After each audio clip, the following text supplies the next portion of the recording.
sure it's completely discharged, or first disconnect the control unit. Yeah, sure.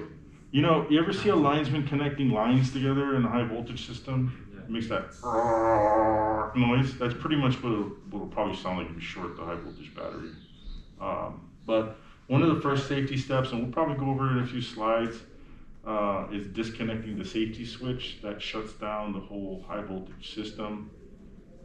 There are still high voltage components that still have high voltage in them, like capacitors. So it's not completely safe, but it's much safer with the safety switch disconnected. So, but first thing you want to do is, like everything else I teach you guys, look up the instructions, right? That's something I told the 8th grader, middle schoolers yesterday. I was like, okay, even though I've done these models before, I'm still gonna follow the instructions because that's what they were designed to do. So we'll look up instructions, check. Okay, good. When you work on or around the high voltage components, you should follow several general safety rules. Drag the general safety rules into the correct sequence, then click check. So I got our safety rules up here. Which order should we follow? Probably should check our gloves first.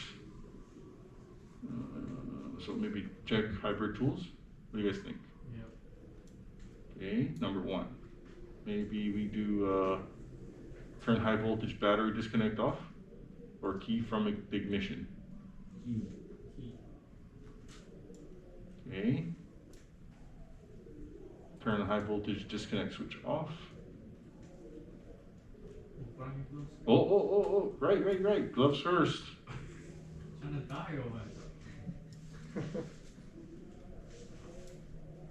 Actually, you know, I've done, okay, I'm not going to teach you guys this is how you should do it, but I've done a bunch of hybrid batteries, like a lot, and I never wear my gloves. Yeah. Have you ever seen someone get shocked? I've heard of stories of people getting shocked. But you haven't seen it yet? No, hopefully I never see that ever. I don't see that. I definitely don't want to smell that. What next? Probably the waiting time. Yeah, waiting time. And then measuring voltage. So we always double check, before we do anything else. This is the last step, probably. Okay, good. See this order? So you always want to wear the gloves because you never know if there's a high voltage leak. That's why you wear gloves during this step. However, there's maybe just risking it. But the most you just think about this. There are 2 factors that can really change this. One is when you pull that plug, if there is high voltage in the lines, it could arc. That's, I think, where you would get shocked. Like Frankenstein, right? When he throws that big switch, like, you know, was it Dr. Frankenstein? No, Frankenstein's the monster. Igor. No, Frankenstein's the doctor? Yeah. Who's the monster? Not Igor. I don't know, he has a different name. But Igor is the doctor. What? No, Frankenstein's the doctor. That's Frankenstein's people. the monster. No, it's the doctor. Right? Dr. Frankenstein, and then it's Frankenstein's monster. Oh, okay. I guess You know, he pulls that big, like the power lever, right? That's basically what that switch is. It's providing a pathway. It breaks the pathway and tells the computer, like, we need to shut off all the high voltage components. That's what it does. I thought the servant was the lever now. Whatever, man. It's one of those throw switches, basically, in just a different design. So that's how you could get shocked, because the electrons are still following the pathway. When you break the pathway and pull that plug out, the electrons might want to jump across and shock you. That's the only way I could see this. Or if there's a high voltage leak, and now you touch a component that's in line with the high voltage leak, you can get shocked with. Most of the time I'm changing a battery because the high voltage battery is dead. It is like, it's lower than what can be charged. So it's not that it's still not high voltage, but it's not like it's got a leak, a high voltage leak. Okay, move forward. But just remember, put your gloves on, then there will be no mistakes. We don't want a mistake because it'll hurt you or kill you.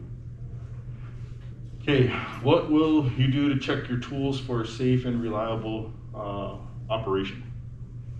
So test the Cat 3 voltmeter for proper operations on the 12-volt battery. That's a good idea. Right, the whole list is right here.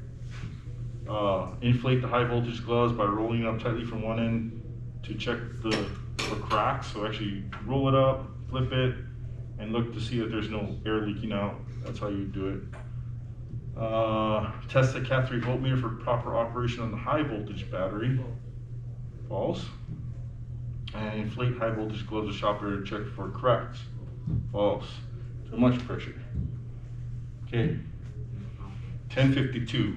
We'll probably get to the end of this, and then I'll send everybody over to the other shop to continue working on your automatic transmissions, or like Matt, work on your car, and then Thursday we'll come back and we'll continue this lecture. We'll have more time on Thursday. Just so happened today there's a lot of other stuff going on. I gotta attend, and some of the students have to attend too. Okay, why is it wise to keep the key of the hybrid car? Why is it wise to keep the key of the hybrid car with you? Is that smart? So It's not smart, but that's what it says. Makes sense. I understand what it says. I'll tell you what I used to do. I used to carry aluminum foil in my toolbox, take the key, wrap it in aluminum foil, and put it 20 feet away from the car. If I was at somebody's house working on their car or at a business, I would take it and say, hey, you got a refrigerator? Stick it in the refrigerator, because the system looks for a transpondence from the key to the transponder inside of the car, and it does self-checks automatically. And one of those self-checks is pulsing the brakes. It does all these little minute functions that make sure the car is functioning correctly. And even when the car is off, right, it's not even running. And if I was working on a high voltage system or a battery, or the brakes, right? Because the brakes will actually pulse and squeeze your fingers until they're broken. I won't even know the difference. That's one of the self-checks it does. Normally there's a rotor there it pulses against, but if you are not changing the brake pad and the car turns on to self-check, it will, you'll get hurt. So that being said, that's what you know. We'll answer the questions how they're asking. So why is it wise to keep the hybrid car with you, and this way nobody else will be able to switch on the high voltage system? That's true, right? When the car's ignition is activated, the car cannot be tested. Oops, that's not the right one. The key will discharge when you remove it from the ignition, or if you don't, you may lose it. Well, it's all about safety, right? So we don't want anybody turning on the high voltage system accidentally. You walk away, and it reactivates the contactors inside of the converter, and now we touch something and it's live and pow, hurt or dead. Why must you wait for a few minutes before you measure test the high voltage system? I just told you guys what holds high voltage in the system. You guys remember? Capacitors, right? They're like they're almost like a battery. It's like a sponge. It soaks in the electrons. Okay, you gotta wait. Usually the rule says like 10 to 15 minutes, and then you let the capacitors discharge, and then you test. Yes. Where are we doing that Zoom thing at? Online. So if No, like you guys can do it in here. That way it's quiet. Yes. 5 minutes. Thanks. We're gonna need to be in like separate places because it's just gonna echo. Like, You guys just turn your sound off, your mic and your sound down. At least use one volume. One of you guys play your volume. Do it in your own phone. Do it in your own what? Your own cards. Like yourself. Will you guys be able to get Wi-Fi in your car? You don't want to do that. It's going to be hot in your car. Do you want to participate? Okay. Okay, let's move forward. You can see by watching the timer how many minutes it takes to discharge capacitors. This is what makes this really fun. It's just telling you guys something, huh? It says 5 minutes. You tried already? It's 10:56.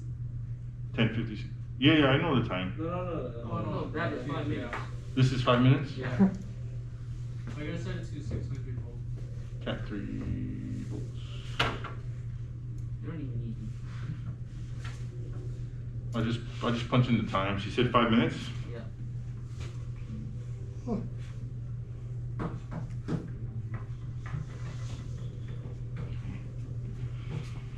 it's always better to be safer than sorry. So waiting longer, like 10 to 15 minutes, and then checking voltage would really be helpful for you guys to follow. 5 minutes is the minimum, but longer would be better if you're waiting for it to discharge.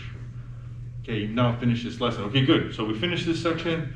How about it? Move everybody over to automotive who's not going to be on the Zoom. Chris, are you there? Turn the mic off.